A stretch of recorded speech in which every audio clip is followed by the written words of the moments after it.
Our natural inclinations are to punish those who wrong us. But what if God has a better plan?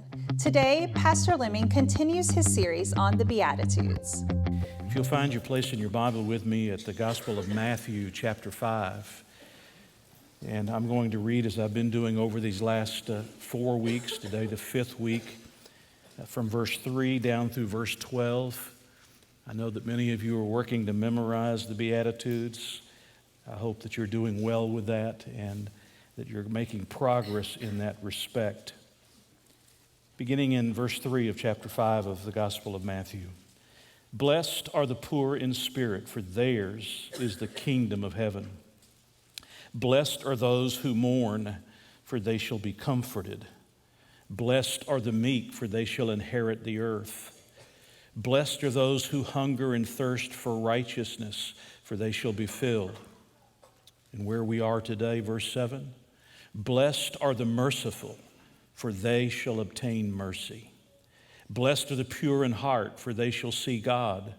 Blessed are the peacemakers, for they shall be called sons of God. Blessed are those who are persecuted for righteousness' sake, for theirs is the kingdom of heaven.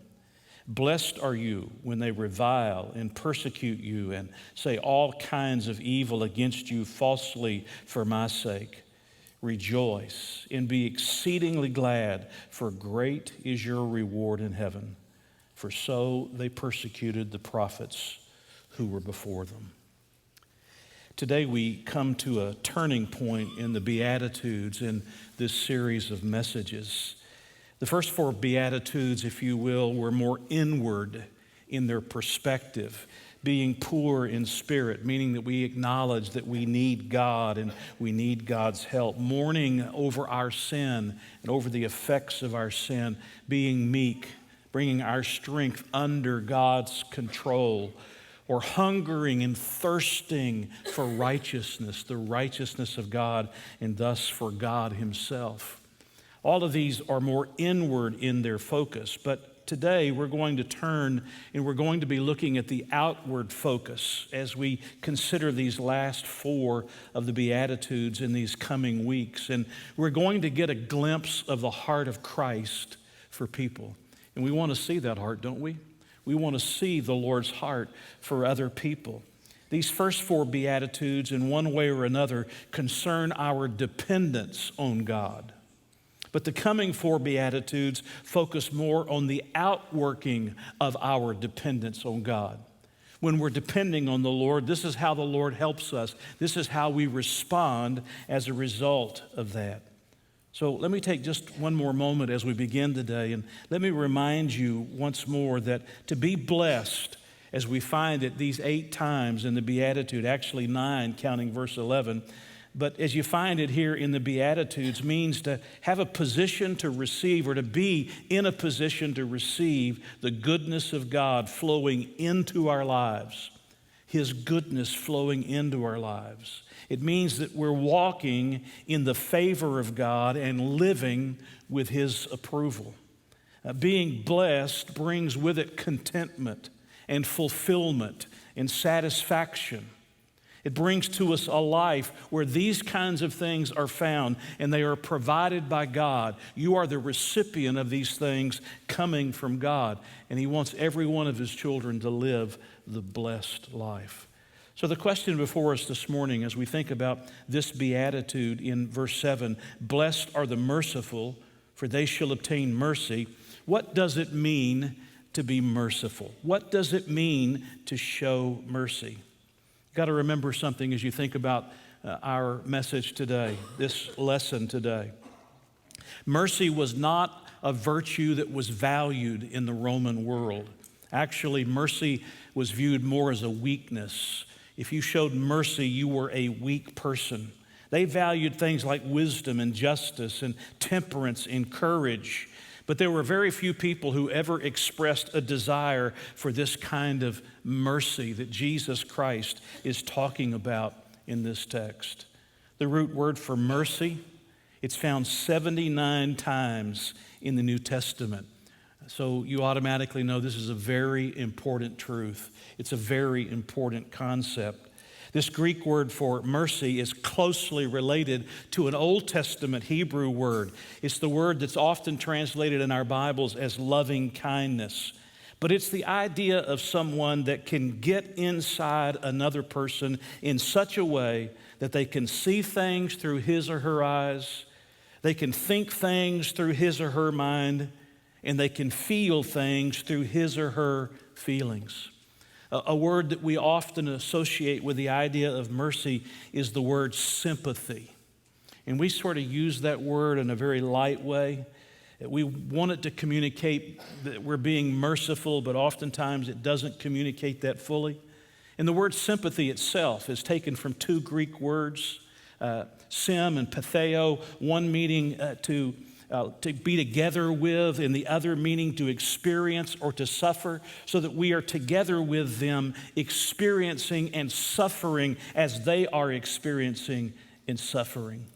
In other words, when we sympathize with someone, it means we experience things together with them so that we can go through what they are going through, at least to some degree.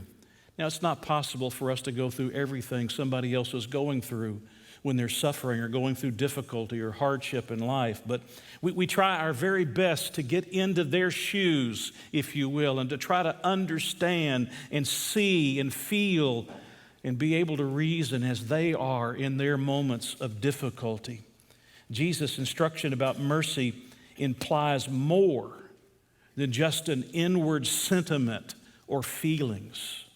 True mercy inevitably leads to actions that work to help another person in some way. A lot of times we have empathy. A lot of times we have feelings. Oh, I feel sorry for that person. But mercy goes beyond just the emotions and just the feelings that we have, and mercy reaches out to do something to help that person in the difficulty of their lives. As we're going to see in this message today, mercy embraces both compassion for the suffering and needy as well as forgiveness for the guilty. So if we're putting all of these thoughts together and we're combining them into one sentence, to be merciful is to help relieve the suffering of others, to comfort those who are afflicted, and to forgive the guilty.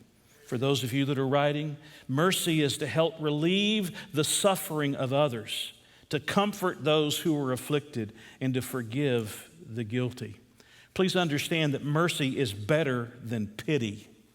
Because while pity may acknowledge someone's need or pain, it doesn't necessarily move a person to do something about it. Oh, I pity that individual. But it doesn't necessarily move someone to go do something about that person, what they're experiencing. Actually, pity oftentimes seeks to create distance between you and the person in need. We say, oh, I pity that individual, but in the process, we're moving away from them to get as far away as we possibly can. However, mercy inevitably draws you closer to the person in need. Mercy is not just a surge of emotion, but intentional actions of kindness toward others. Not only is mercy better than pity, mercy is better than compassion alone as well. Compassion involves both feelings and actions, but compassion is a response to people's needs that's expected. Because we have compassion on someone, we're expected to respond. Mercy, on the other hand, is a response to people's needs that is unexpected. Because either the person showing mercy is under no obligation to show it, or because the person's suffering was somehow deserved. Compassion may look at someone and compassion may move towards someone, and that's a wonderful thing, but that's expected when you feel compassion. When you're showing mercy, it's what's unexpected. You're doing what is completely and totally unexpected. Some of you may remember the name Chuck Colson back in the Watergate days, but before Chuck Colson passed away, in one of his radio spots, he told the story of an Iraqi soldier who was in a triage facility, and they were doing these Iraqi soldiers who were doctors. were doing their very best to save the lives of two Iraqi insurgents. The problem is that both of them were in critical condition, and one of them specifically needed several pints of blood, and there was no blood available. So the call went out to these American soldiers who were there that if anyone would like to donate blood, to come and to donate blood to this man who was going to die if he didn't get it, this Iraqi insurgent that was going to die if he didn't get it. And there were dozens of American soldiers that showed up to give their blood. At the head of the line was a battle-hardened soldier named Brian. And when the reporter asked if it mattered to him that he was giving his blood to an enemy soldier, Brian replied, "A human life is a human life." That's mercy, my friends. It's an unexpected kindness toward a person in need. It's greater than compassion. It's more than pity. It's doing something that's completely unexpected, but because you've tried to get into the circumstances where they are and feel and see and understand what they're going through, you are moved to do something though they're not expecting you to do anything. If we were to put it in a short sentence, it would be like this: love in action. Mercy is love in action. I came across one particular definition of mercy that I especially liked. I don't know the author, so I can't give credit to the author, but he or she, when I read it, will know I'm giving credit, right, to the author.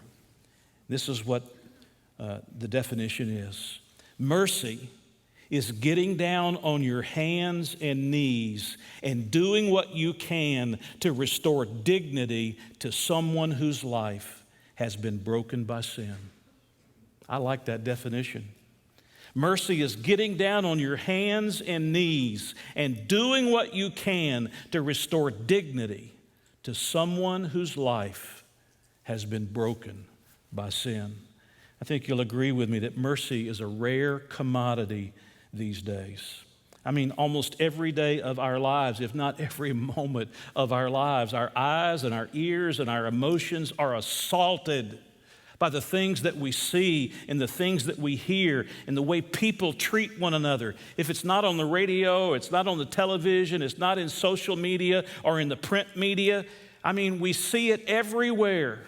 A lack of mercy that's being shown to others. From the baseball field to the bar room to the boardroom, there's violence and injustice and prejudice and intolerance, and it's everywhere.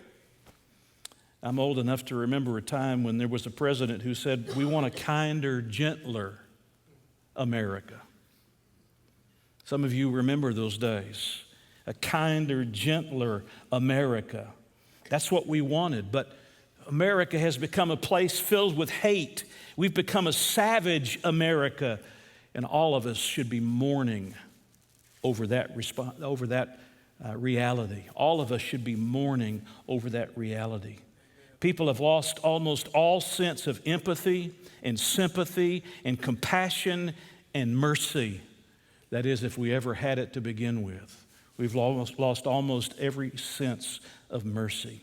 Can I just ask a question as I'm continuing in this introduction? Have we forgotten the golden rule? Have we forgotten the golden rule? It was Jesus that said, "Therefore, whatever you want men to do to you, do also to them. For this is the law and the prophets." Whatever you want men to do to you, do also to them. Not whatever you want men to do to you, do first to them. As if we're talking about some kind of evil. Do it to them before they can do it to you. It's recognizing that you want someone to give you mercy in the desperate circumstances of your life, and therefore you give that mercy to others. Therefore, whatever you want men to do to you, do also to them, for this is the law and the prophets. The truth is that acts of mercy are so rare these days that when someone performs one, it makes headline news. As a matter of fact, these days, if somebody demonstrates mercy, they're usually looking for a camera, for somebody to take a picture of it so that they can promote themselves. But listen to one story. A about this kind of mercy. It's about a man named Joseph Walker. He was an Air Force veteran who had served in Vietnam, and he died without heirs and without any friends. Nobody to bury his remains. And so the Texas Veterans Committee put out word that this man was all alone and that he was going to be buried all alone. Nobody would be with him. And they put out an appeal, and there were 5,000 Texas veterans that escorted him to the cemetery. The procession stretched for 3 miles. That's mercy. It's unexpected. It may be undeserved, but it's more than empathy, it's more than pity, it's more than even compassion. It's somebody doing something for someone else, getting into their circumstances and into their situation and saying, I want to try to understand what they're feeling and what they're dealing with so that I can bring to them help and I can be there to minister to them the grace of God. And think about some stories in the Bible about mercy. Think of the man Joseph in the Old Testament. It's a fascinating story, isn't it? When you talk about the 4 main patriarchs, Abraham, Isaac, Jacob, and Joseph, you talk about this major patriarch of the Old Testament, and yet, do you remember his story? He was the favorite of his father. He was hated by his brothers. And so they find him one day. He comes out to his brothers, and they take him, and they are determined that they're going to kill him. But Reuben stops them and says, no, we're not going to kill our brother. And they put him in a pit, not knowing what to do with him. But then there comes some Ishmaelites coming by, and they says, you know what we'll do? We don't want to shed his blood. We'll sell him into slavery. And the Ishmaelites take him down to Egypt, and he's sold into slavery. But Joseph is a man of character. He gets invited to work in Potiphar's house, and he works his way up in Potiphar's house to where Potiphar leaves everything to him to take care of except his wife. But his wife makes a play for him. Joseph was a good-looking man, and his wife makes a play for him, tries to seduce him. Joseph leaves his coat in her hand, runs out of the room, refusing to do what was wrong. He knew it was wrong, and she says he tried to rape her. He gets thrown into prison. He spends the next 13 years of his life in prison. But you remember what I said to you about Joseph? He was a man of character. And he showed his character there in that prison. And he rose to power in that prison, authority in that prison. And he is now trusted, given by the prison guards. He's given the responsibility of overseeing all of the workings of that prison. And he tells 2 men, both who had dreams, the interpretation of their dreams, the butler and the baker. And he says, if you get out, when you get out, I want you to remember me. And both of them forgot him. But then one day, the Pharaoh has a dream. And one of those men who got out remembered Joseph. And he said, you know what? He interpreted my dream. He could interpret your dream. And Joseph is brought out to the Pharaoh, and he interprets the dream that there's a famine that's coming, and we've got to prepare. 7 years of famine. We've got to prepare and store up so that nobody goes hungry. And Pharaoh says, you know what? You're a man of character. I'm going to put you in charge of all of this, and you're going to gather all of the grain and all the necessities to be able to save the people alive. And it's exactly what Joseph does. Joseph, over these next years, it does those very things. Those next several years does that very thing. He gathers what is needed. And finally, the famine arrives. They're about a year or 2 into the famine, and his family that's still living in Canaan doesn't have food. And guess where they come? They come down to Egypt. Joseph is now second in command to the Pharaoh.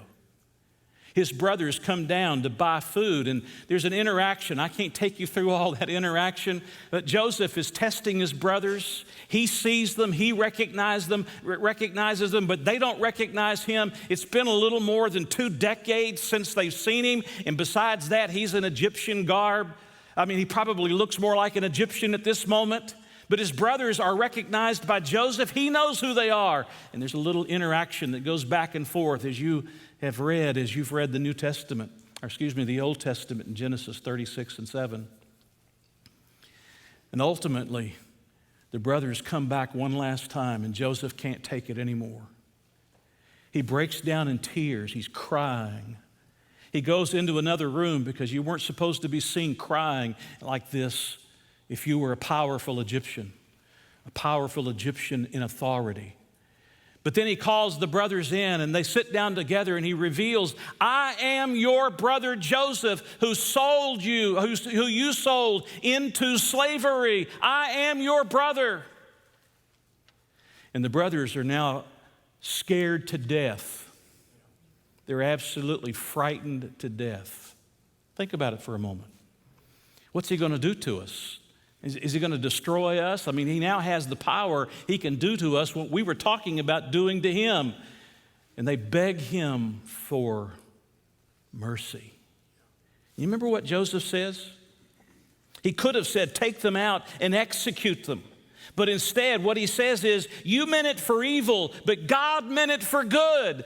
That's mercy. When you have it in the power of your hand to do something in reverse to someone who has done it to you, but instead of reacting in that fashion, you show them mercy. Or think about Stephen in the New Testament.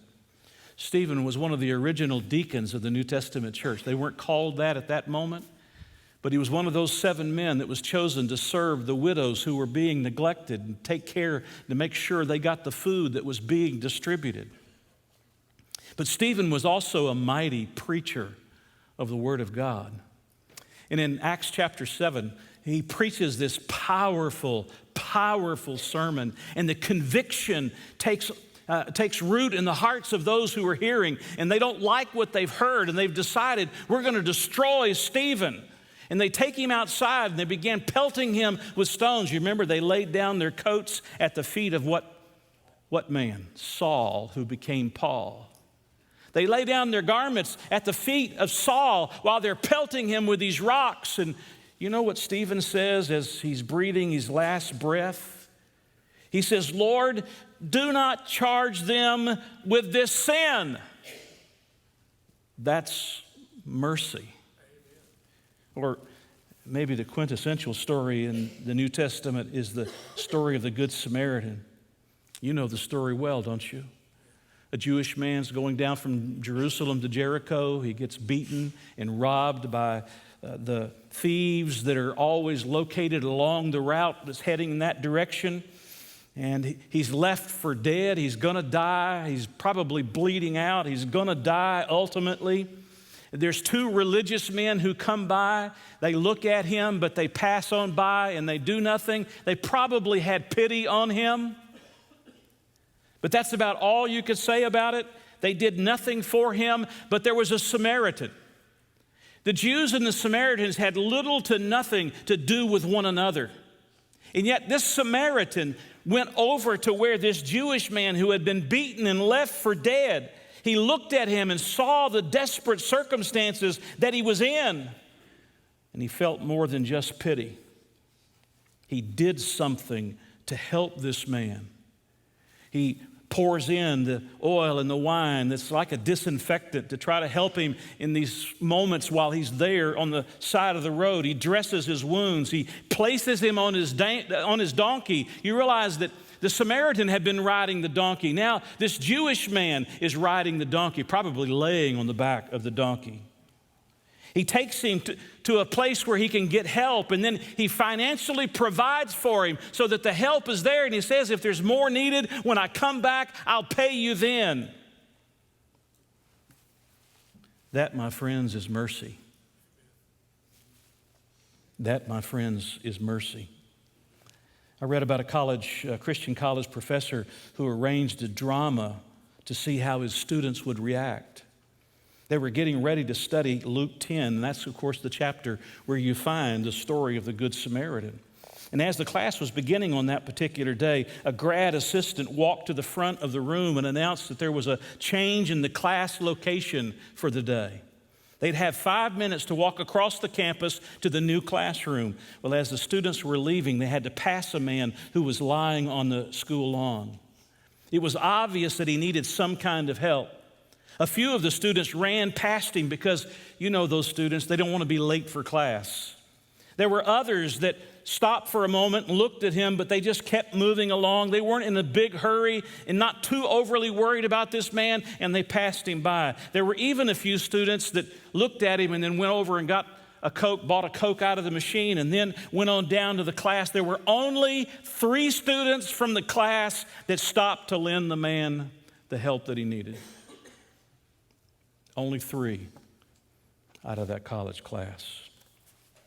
When their class finally reconvened in the new classroom, the professor walked into the room and read the story of the Good Samaritan from Luke chapter 10, and then he asked the class the question, who was neighbor to the man you saw on the school lawn? Who was neighbor to the man you saw on the school lawn? Jesus said, blessed are the merciful, for they shall obtain mercy.